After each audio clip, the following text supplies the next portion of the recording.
हमनी के संस्कृति, हमनी के संस्कार सदा रहे हमनी के साथ। भारत के महान ग्रंथ और काव्य सब के संपूर्ण संकलन सब्सक्राइब करें तिलक।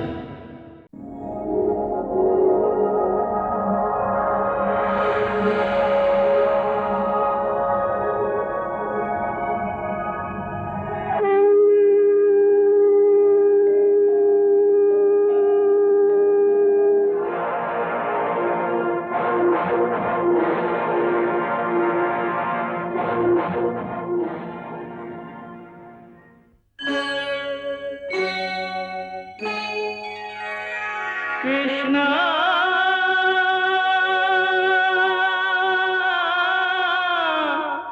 कृष्णा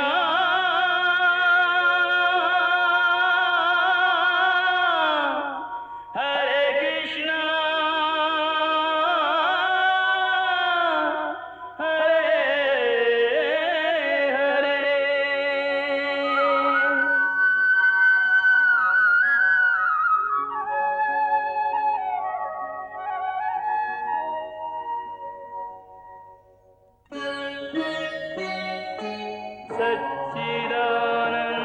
सच्चिदानन्दरूपाय विश्वोत्पत्त्यादिहेतवे तापत्रयविनाशाय श्रीकृष्णाय वयं नमः।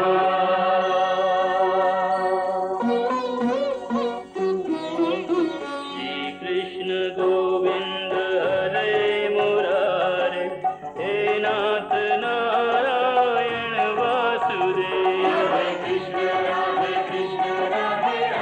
कृष्ण कृष्ण हरे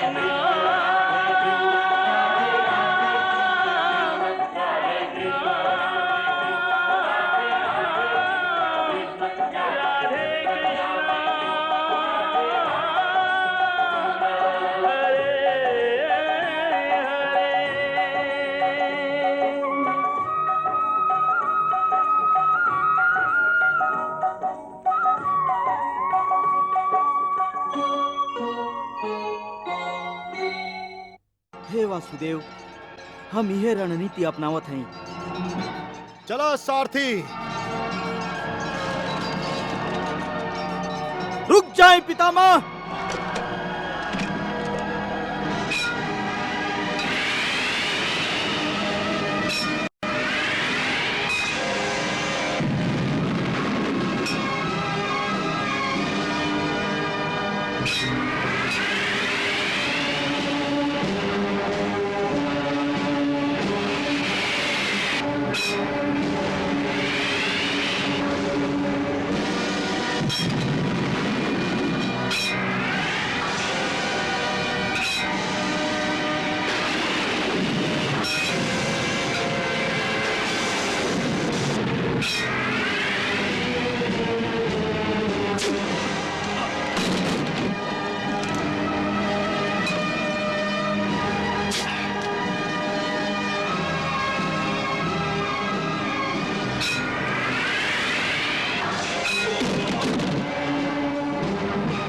संजय, हम बेचैन हो रहा हैं और हमार बेचैनी के कारण बाड़न वासुदेव श्री कृष्ण।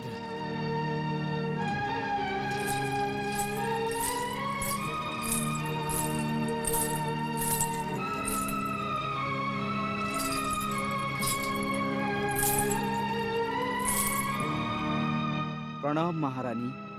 आयुष्मान होगा। गांधारी, हाँ? गांधारी, महाराज, महाराज, गांधारी, महाराज।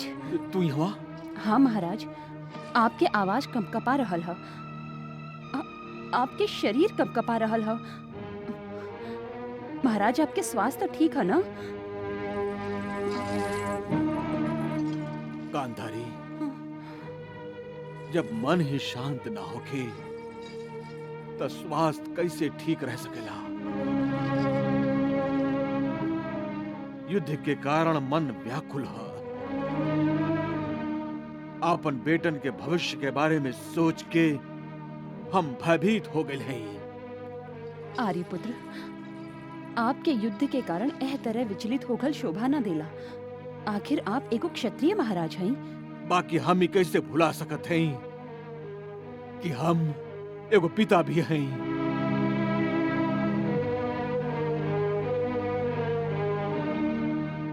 गांधारी, रणभूमि पर जाए से पहले जब दुर्योधन हमरा पास आशीर्वाद मांगे आयल रहे, तब हम ओकरा के विजयश्री के आशीर्वाद दिले रही।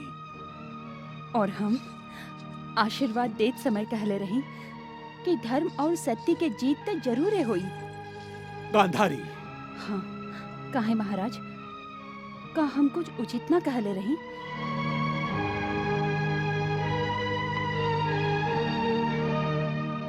गांधारी, तो क्या अपन बेटन के विजय का आशीर्वाद देवे के चाहत रहे।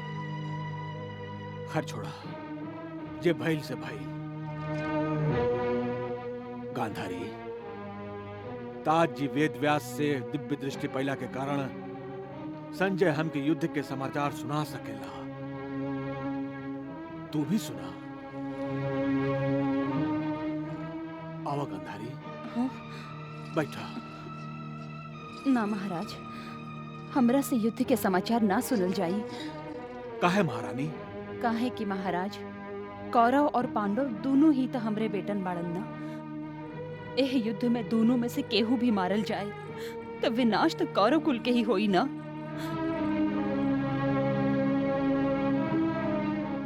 एह युद्ध से लौट के राजगद्दी पर चाहे कौरव बैठे या पांडव, महल में उनकर स्वागत न मालूम कितना सुना मांग और कितना सुना गोद के करे के होई। बस कर गांधारी, बस करा, बस कर गांधारी। तुहार एक एक शब्द हमरा हृदय में भाला के नोक के लेखा चुभ रहल हा। यह दशा हमार हृदय के भी है महाराज, यह दशा हमार हृदय के भी है। हम अंदरे अंदर टूट रहल हैं महाराज, हम अंदरे अंदर टूट रहल हैं। शायद यह पीड़ा हमार भाग्य में लिखल गईल है, शायद यह पीड़ा हमार भाग्य में लिखल गईल है। महाराज, आप संजय से युद्ध के समाचार सुनी। हमरा में एह भयानक युद्ध के समाचार सुने के शक्ति नहीं खे महाराज, शक्ति नहीं खे। हम आपसे विदा चाहते हैं महाराज, हम आपसे विदा चाहते हैं महाराज, हम आपसे विदा चाहते हैं महाराज। गांधारी,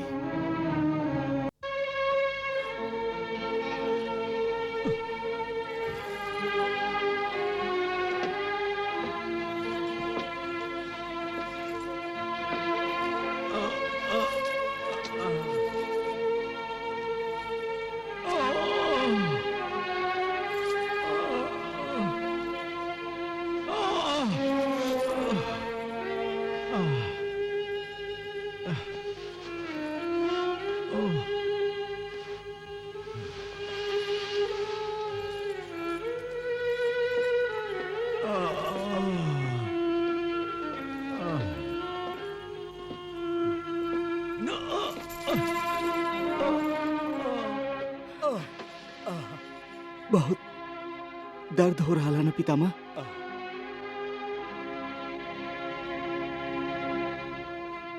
अर्जुन, तू यहाँ?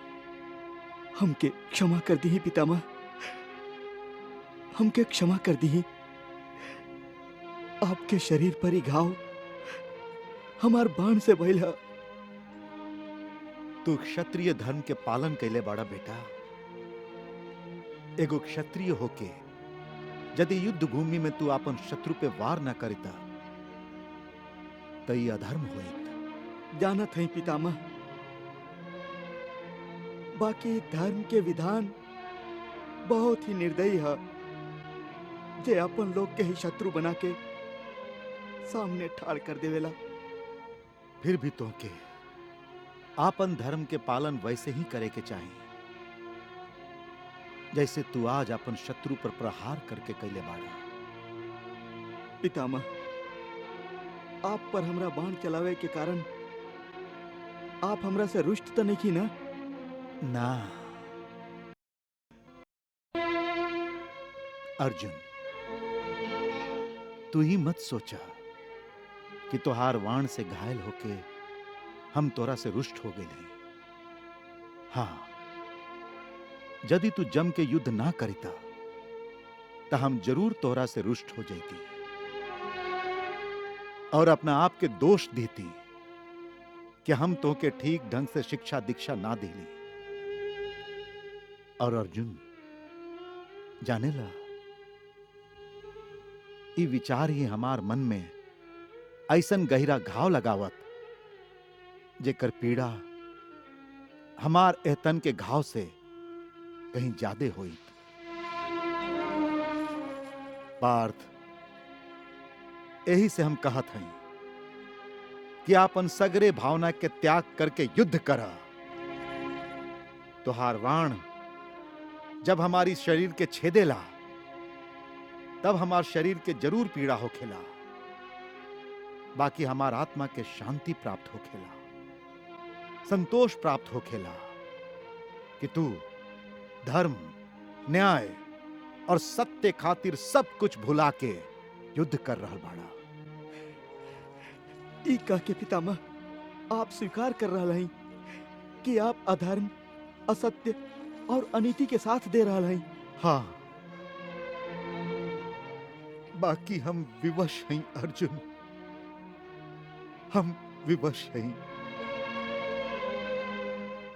और विवशता ही हमार प्रारब्ध है।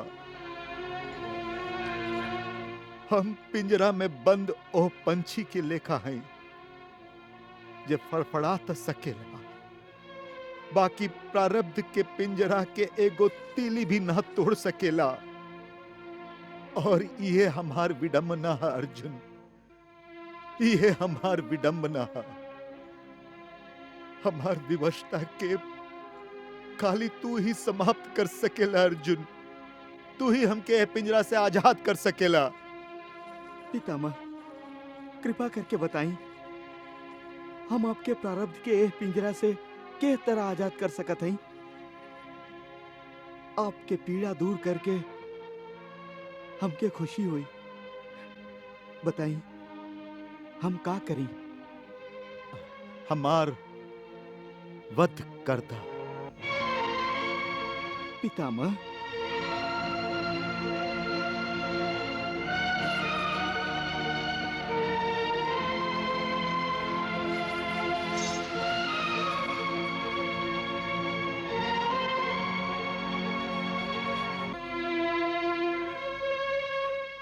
पितामह, 14 बरिस तक हम आपके दर्शन ना कर सकली। 14 बरिस तक हम सबे पांडव आपके प्यार से वंचित रहली और 14 बरिस के बाद हम लोग आपसे मिलनी भी तो रणभूमि में एक दूसर के शत्रु बनके। ई कैसन विडंबना हो, ई कैसन विचित्र धर्म है। धर्म के पालन इतना आसान ना होला बेटा। धर्म कबो कबो ऐसन विडंबना के संगे लावेला जेकर पालन कईल मुश्किल हो जाला। बाकी एगो मनुष्य के आपन सभे भावना के त्याग करके आपन धर्म के पालन करे के ही पड़ेला। तू भी आपन धर्म के पालन करत हमार वध करता। पितामह, हम आपके पोता हैं। अर्जुन, ई का तू रोवत तारा? एगो योद्धा के आंख में आंसू शोभा नहीं देत, बल्कि ओकर शूरवीरता के अपमान हो खेला। यह आंसू रणभूमि में शत्रु के विरुद्ध हथियार ना उठावे पर विवश कर दे बेला। रोकई आंसू के अर्जुन, रोक ला। अरे जब हमारी बूढ़ हाथ आपन जवान पोता के शरीर के आपन ही वाण से छेदत ना कापेला, तो तोहारी जवान हाथ काहे काप जाला? तोहार दृष्टि काहे कपकपा जाला?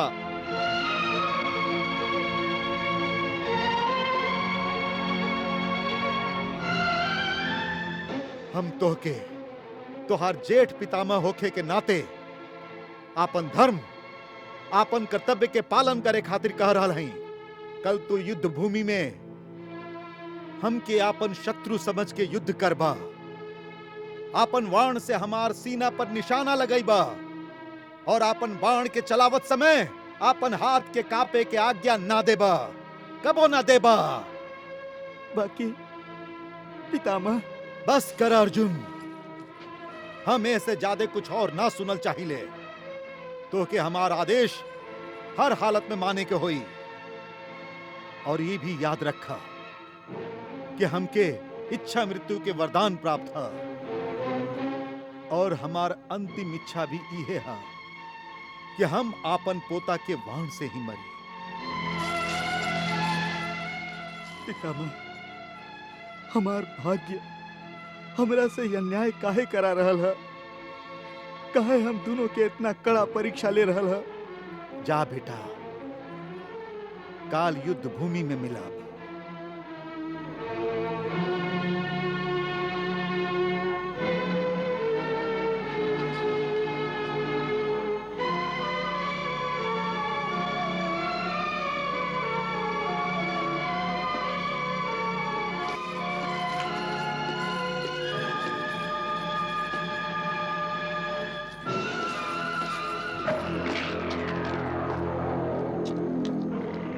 देखला भगीना, दिन में दोनों एक दूसरा से युद्ध करेलन और रात के एक दूसरा के घाव पर लेप लगावेलन। बाकी मामा जी, ए समय आप हमार घाव पर नमक छिड़क रहा हैं। चली। ठीक है।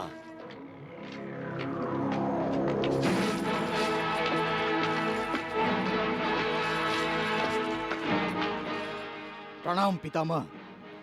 प्रणाम पितामह।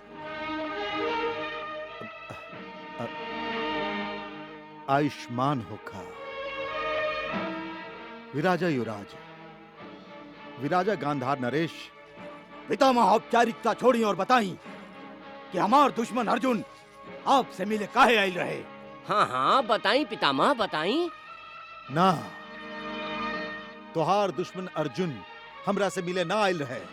हम अपन आंख से अर्जुन के आपके शिविर से जात देख ली। काहे झूठा?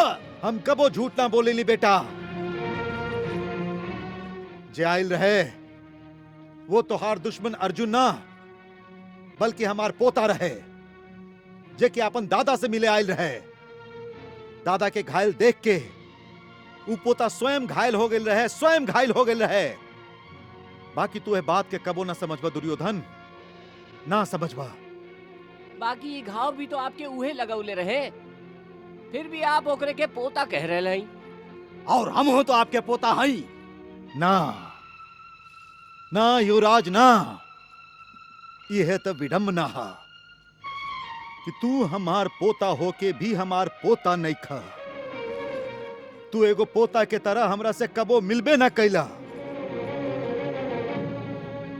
तू एगो पोता के तरह कबो भी हमार मन के भावना के समझे के कोशिश ही ना कैला। जैसे एगो पोता के लेखा अर्जुन हमार सीना से आके लिपट जात रहे, तू हमरा से वैसे कबो मिलबे न कैला। तो हम कैसे मान ली युवराज दुर्योधन कि तू हमार पोता बाड़ा?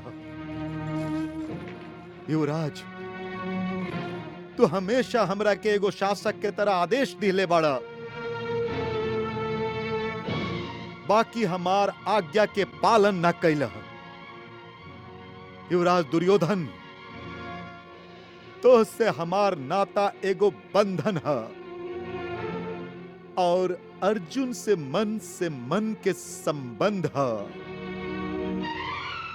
बाकी ये सब बात तू ना समझबा ये सब बात तू। और ए समय भी युवराज बन के सवाल करता रहा दुर्योधन, तो यह बात के कबो ना समझ सकेला कि तोहार पितामह 100 कौरवन के बीच में रहत भी जीवन भर अकेले ही रहल बाड़न। ओए से पितामह, काहे कि आपके मन कौरवन के संगे ना पांडवन में अटकल है, जिनकर वध ना करे के आप प्रतिज्ञा कैले हैं। कृष्णा